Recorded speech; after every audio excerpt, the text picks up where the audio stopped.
TV पर आने वाले प्रोग्राम को डेली सोप क्यों कहा जाता है और 40 चोरों वाले अलीबाबा के नाम पर क्यों रखा गया चीन की सबसे बड़ी कंपनी का नाम और क्यों बनता है सूर्य के चारों तरफ सतरंगी रिंग? क्या ये कोई अनहोनी का संकेत है? जानेंगे वीडियो के अंत में। Factified. Facts on your face. Number 9। कभी आपने सोचा है कि सीरियल्स को आखिर डेली सोप क्यों कहा जाता है? अगर नहीं तो चलिए हम बताते हैं। आपकी जानकारी के लिए बता दें कि साल 1920 में डेली सोप शब्द अस्तित्व में आया था। कहा जाता है कि उस दौर में नौकरी की तलाश में यूरोपियन से बहुत सारे लोग अमेरिका आए, लेकिन वहाँ के ठंडे मौसम की वजह से यूरोप के लोगों ने नहाना बंद कर दिया, जिस वजह से अमेरिका की सरकार ने नहाने के लिए कई पब्लिक वॉशरूम बनवाए। लेकिन ये अभियान बिल्कुल नाकाम रहा और इस नाकामी के बाद सरकार ने वॉशरूम में रेडियो प्रोग्राम की सुविधा शुरू कर दी। इस वजह से रेडियो को साबुन के खूब सारे एडवर्टीजमेंट मिलने लगे, जिसकी वजह से डेली सोप वर्ड पूरी दुनिया में फेमस हो गया और लोगों के घर पर टीवी आया तो फिर साबुन के ये एडवर्टीजमेंट रेडियो की जगह टीवी पर आने लगे और इन एडवर्टीजमेंट में ही सीरियल की हीरोइनों को लिया जाने लगा, जिसकी वजह से सीरियल की हीरोइनों को डेली सोप कहा जाने लगा। नंबर 8। 40 चोरों वाले अलीबाबा के नाम पर चीन की सबसे बड़ी कंपनी का नाम क्यों रखा गया है? दरअसल अलीबाबा हिंदी में अरबी भाषा से आया शब्द है और अलीबाबा और 40 चोर की कहानी भी दुनिया भर में फेमस है। ज्यादातर लोग अलीबाबा को जानते हैं। एक बार अलीबाबा कंपनी के मालिक जैक मा सैन फ्रांसिस्को की एक कॉफी शॉप में बैठे हुए थे।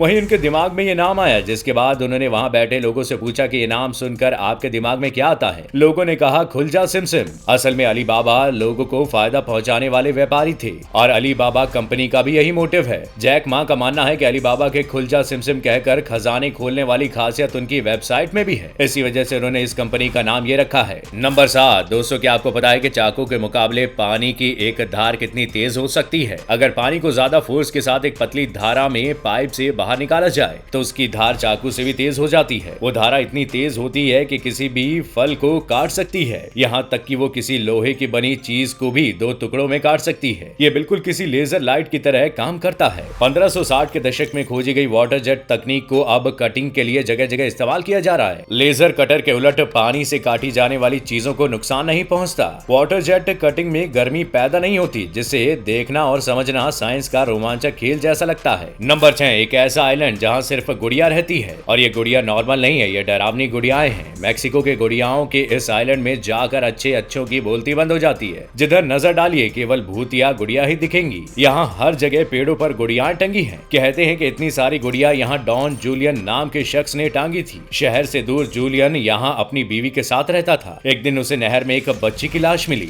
उसके कुछ ही दिन बाद उसी नहर में एक गुड़िया दिखी। तभी से जूलियन को उस बच्ची की आत्मा सताने लगी। आत्मा की शांति के लिए जूलियन ने पूरे आइलैंड पर गुड़िया टांगना शुरू कर दिया। 1987 में यूनेस्को ने इसे वर्ल्ड हेरिटेज में शामिल किया था। नंबर 5। आपने कभी न कभी सूर्य के चारों तरफ एक रिंग बनते देखा होगा, लेकिन क्या आपने कभी सोचा है कि आखिर सूर्य के चारों ओर ये रिंग बनता क्यों है? ऐसा तब होता है जब सूर्य की किरणें बादलों में मौजूद पानी की बूंदों या फिर बर्फ क्रिस्टलों पर पड़ती है, जिसकी वजह से सूर्य में शामिल रंग बिखरते हैं, जिसकी वजह से सूर्य के चारों तरफ ये रिंग बनती है। इस तरह के रिंग के बनने से मौसम वैज्ञानिकों को इस बात का पता चलता है कि कुछ दिनों में बारिश हो सकती है। कभी कभी आपने बारिश के दिनों में धूप निकलने पर इंद्रधनुष भी बनते देखा होगा, वो भी इसी वजह से होता है। ये कभी कभी रंगीन या सफेद भी होता है।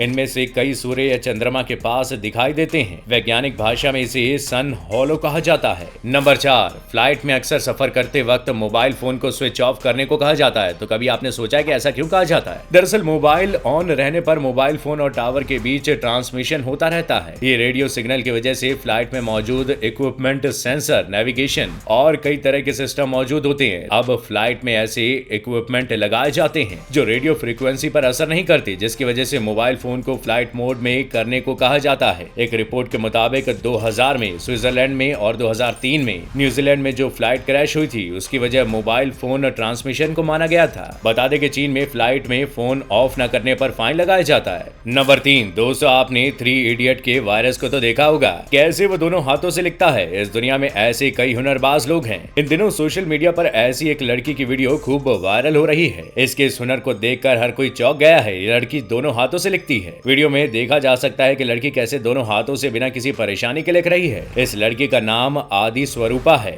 और ये हिंदी, इंग्लिश, कन्नड़, मलयालम के अलावा और भी कई लैंग्वेज में लिख सकती है। आदि स्वरूपा ने कई विश्व रिकॉर्ड भी बना रखे हैं। लोग इसके हुनर को सलाम कर रहे हैं। आपका क्या कहना है इनके हुनर को लेकर, हमें कमेंट करके जरूर बताइएगा। नंबर 2, वैसे तो मैकडॉनल्ड्स अमेरिका की एक फास्ट फूड कंपनी है। ये दुनिया भर में अपने ब्रांच के जरिए करोड़ों का मुनाफा कमाती है। लेकिन क्या आपने ये सोचा है कि मैकडी एक सेकंड या 1 मिनट में कितने बर्गर बेचता है? आपको जानकर हैरानी होगी कि मैकडी पूरी दुनिया में 1 सेकंड में लगभग 75 बर्गर बेचता है, जबकि 1 मिनट में इसकी बिक्री 4000 बर्गर तक पहुंच जाती है। ये तो सिर्फ बर्गर की बात है। मैकडॉनल्ड्स इसके अलावा French fries, McPuff, ice cream, cold drink जैसे और भी फूड आइटम बेचता है, जिसकी बिक्री और उससे होने वाला मुनाफा का अंदाजा लगा पाना हमारे लिए बहुत मुश्किल है। बता दें कि मैकडॉनल्ड्स 5 अप्रैल 1955 को बना था। नंबर 1, हमारे मुंह के अंदर एक घंटी जैसे आकार की ये चीज किस लिए होती है और आखिर इसका काम क्या होता है? तो इसका कोई एक काम नहीं है, इसके कई काम हैं। पहली बात तो ये कोई घंटी नहीं है और इसका असली नाम यूवुला है। इसका पहला काम है सलाइवा पैदा करना, यानी कि हमारे मुंह में जो सलाइवा बनता है वो इसी की वजह से बनता है। और दूसरा काम है खाना खाते वक्त खाने को नाक में जाने से रोकना। इसी ऑर्गन की वजह से खाने में सलाइवा मिक्स होता है और वो सही से डाइजेस्ट हो पाता है। और इसका तीसरा काम है बोलने में हेल्प करना। इसकी वजह से ही बोलते वक्त हमारा मुंह नहीं सूखता